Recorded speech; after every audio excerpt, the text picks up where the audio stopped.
Rússia, Bulgária, República Tcheca, Polônia, Sérvia e esses outros países aqui. Você sabia que todos esses têm muita coisa em comum?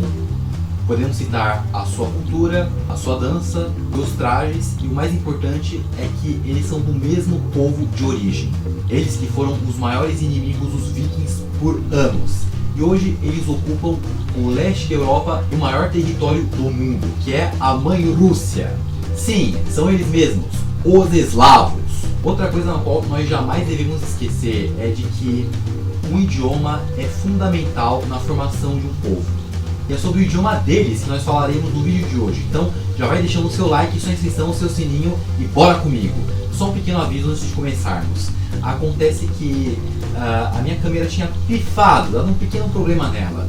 Então eu e meu pai nós tínhamos levado ela para arrumar lá em Santa Ifigênia. Só que como era um modelo um pouquinho antigo, eles não acharam as peças adequadas. As peças você só encontrava lá no Paraguai. Então ficou meio caro, então eu estou gravando com o celular mesmo até segunda hora, beleza? Agora vamos ao nosso ritual padrão. Senta que lá vem a história.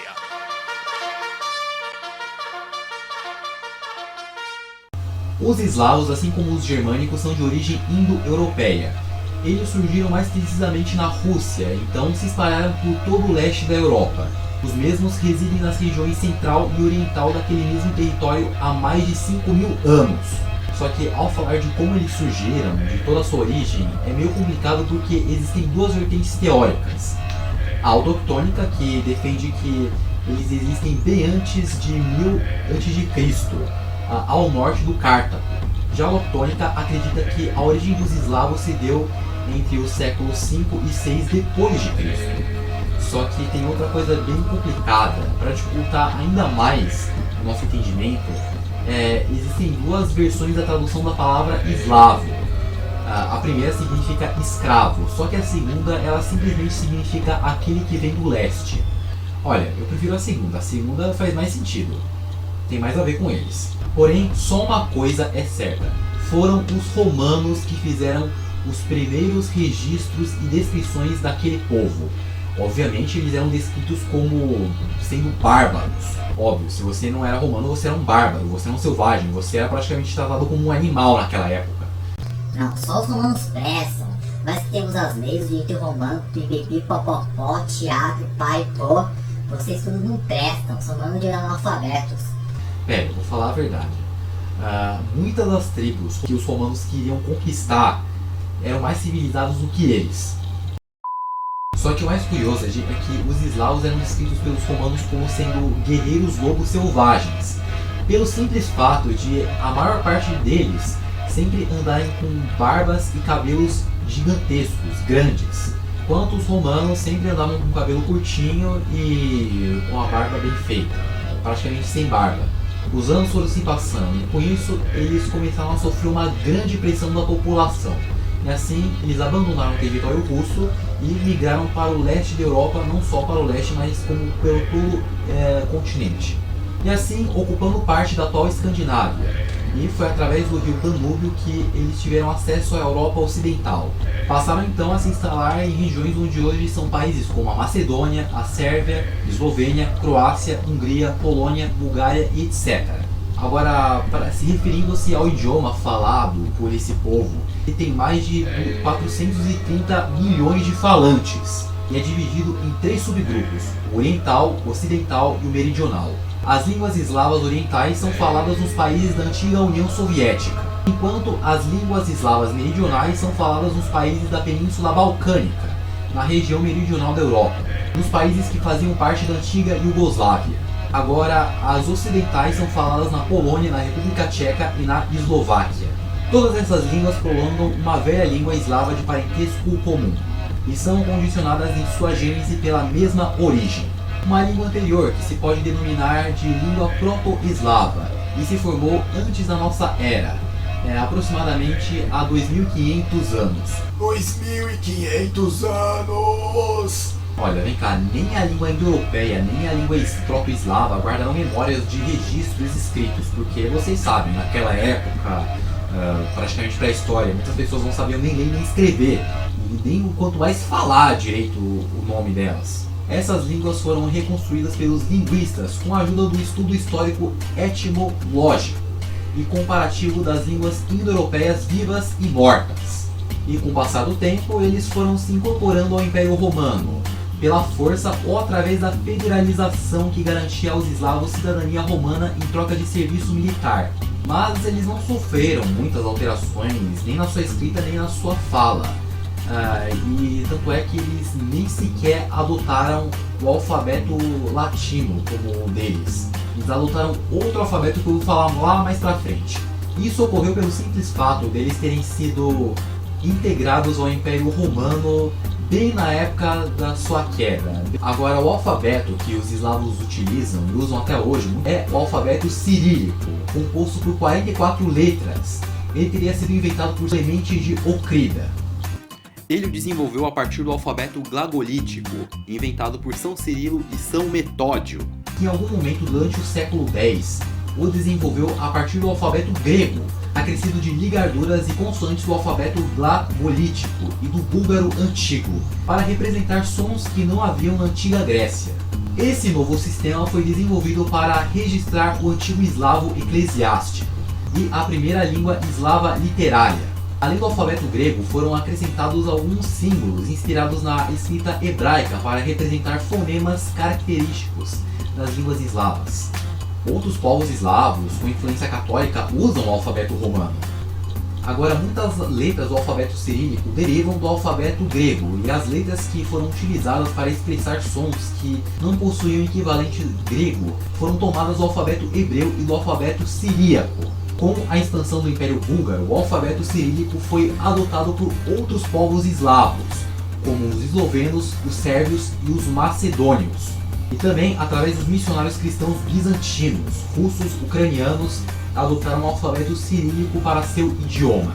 No século XVIII, durante as reformas introduzidas na Rússia pelo czar Pedro o Grande, o alfabeto cirílico russo foi simplificado.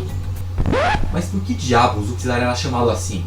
Porque o Caba tinha mais de 2 metros de altura, um professor Girafales praticamente. Às vezes chamamos ele de trilho em pé. O quê?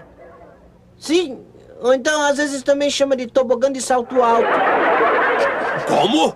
Porém, isso já é outra história, não vem ao caso, não tem nada a ver com o vídeo.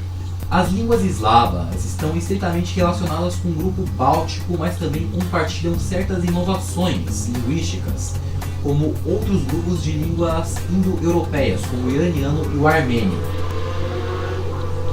Isso, passa, moto, passa. Atrapalha meu vídeo. A peculiaridade característica das línguas eslavas é a relativa afinidade entre elas, aparentemente mais efetiva e disponível para o convívio interlinguístico do que em outros grupos de línguas, como por exemplo os germânicos, neolatinos e os outros. A sua afinidade revela-se em todos os aspectos da língua: no sistema gramatical, a declinação e conjugação, no sistema sintático e nos recursos lexicais. Encontram-se muitas características comuns na formação das palavras.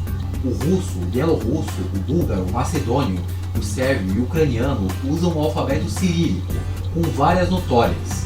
O mesmo acontece em alguns povos da antiga União Soviética e na República da Mongólia. Sim, isso mesmo. Por incrível que pareça, um país não eslavo utiliza esse alfabeto. Entretanto, nas outras línguas eslavas, como o polonês, usa-se o alfabeto latino.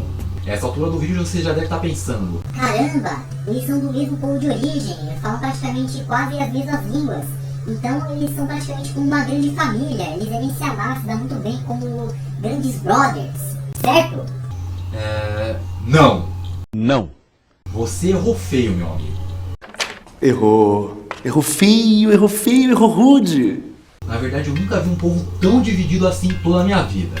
O povinho que só sabe brigar, velho. Cara, imagina o seguinte: tem você e o seu irmão mais velho. O seu irmão mais velho comeu sua barra de chocolate, aí então você, com raiva e querendo se vingar dele, fura os pneus da bicicleta do mesmo. E assim cria-se uma eterna rivalidade entre você e o seu irmão mais velho. E vocês não param de brigar, e por qualquer coisinha vocês brigam até a sua mãe meter a sola nos dois. Olha, moleque, se eu for aí, eu vou bater nos dois, viu? Me vem com esse bicho, só vive brigando. Pois é quase assim que os países eslavos convivem entre si. É que acontece que no decorrer da história, as nações eslavas tiveram diversos conflitos e entraram em guerra entre si de tempos em tempos. As relações russo-polonesas, por exemplo, foram prejudicadas pela partilha da comunidade polaco-lituana entre Rússia, Áustria-Hungria e Prússia no século XVIII, encerrando a existência da Polônia soberana por 123 anos. Isso sem falar na Guerra Polaco-Soviética, que fez o maior estrago. Em 1939 todo mundo já tá careca de saber o que aconteceu. O bigodinho austríaco invadiu a Varsóvia, a capital da Polônia, e ele tinha feito um pacto de agressão com aquele outro cara ali. E juntos eles invadiram a Polônia e dividiram ela. Olha, por isso dá pra entender por que os poloneses ficam tão putos da vida toda vez que são confundidos com os russos. Mas olha, eu vou te falar a verdade. Os poloneses têm mais ressentimento dos russos do que o dos alemães. Entretanto, a Rússia não é o único país eslavo com relações conturbadas com seus vizinhos também eslavos. Mais de 20 anos depois do fim das guerras que levaram à dissolução da Iugoslávia, as antigas nações da região, especialmente os bósnios, croatas e sérvios, não demonstram grande afinidade entre si. Pois é, nem todos os países do mundo são tão amigos assim. Bem pessoal, essas foram as línguas eslavas e seu alfabeto louco. Muito obrigado a você que assistiu esse vídeo até aqui. Não esqueça de deixar seu like, se inscrever no canal e ativar o sininho e me seguir em todas as minhas redes sociais aqui, beleza? É importante você deixar seu comentário aqui, que é bacana, porque é aí que vem os próximos vídeos para eu falar sobre qual idioma, qual assunto relacionado à linguística e cultura de países que eu posso falar. Eu só espero que, por favor, você e seu irmão não sejam que nem os países eslavos. Por favor, sejam amigos e se unam, beleza? É isso aí, obrigado a todos vocês, valeu, falou e fui!